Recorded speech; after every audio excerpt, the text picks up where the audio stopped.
as there were reflections of the world in the condigos, that he was trying on personalities like masks in a store, one after the other, just to see if any of them fit.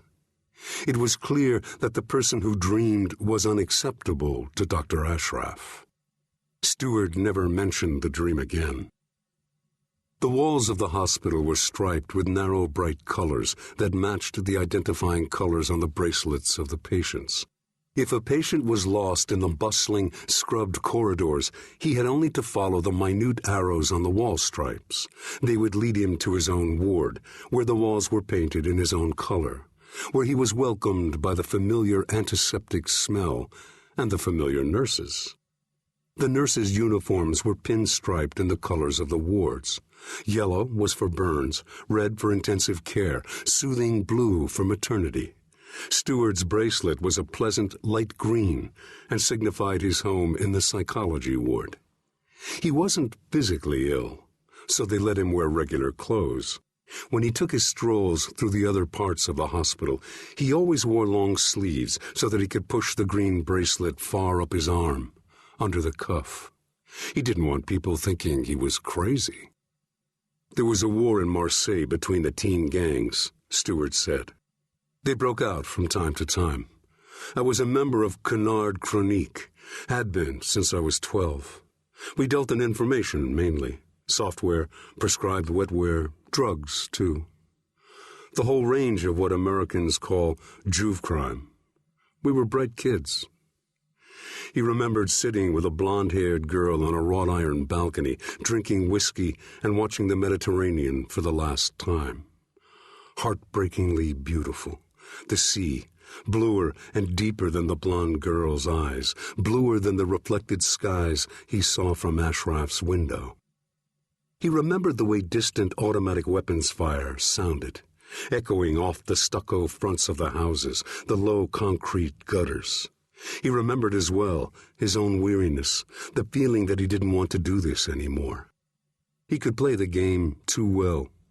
He was tired of manipulating people. The girl cocked her head, listened. "Sounds like the femme sauvage on turf defense," she said. "Who's attacking?" Etienne had been shopping that information around in the last 12 hours. "Skinned samurai," he said. The girl shrugged. There was a touch of sunburn on her cheeks, her nose. She looked at him. "Want to go inside?" she asked. Etienne and Jacques Steward lit a cigarette. "D'accord," he said.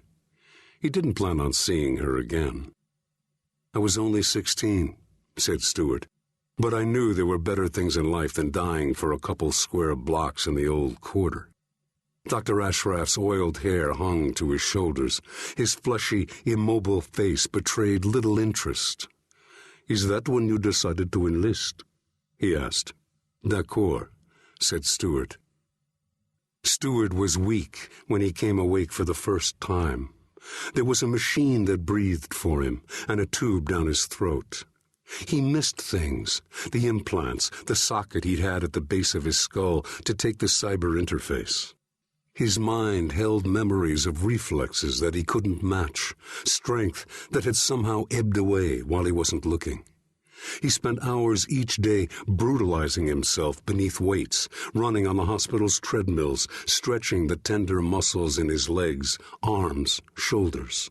He practiced the martial arts, too, in a lonely corner of the physical therapy area, throwing punches, kicks, and combinations over and over again in cold, purposeful, sweaty repetition.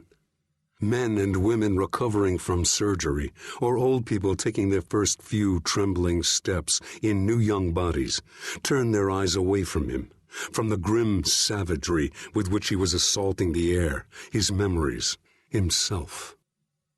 The exercises filled the long hours, built muscle, honed reflex. They kept his mind occupied with immediate sensation, which was what he wanted. He had too much idle time. He didn't want to dwell on memories. Over and over again, in his corner, he went through the motions of crushing bone, gouging eyes, snapping spines. As yet, he didn't know whose. In the room next to Steward's was a man named Corso, who lived with a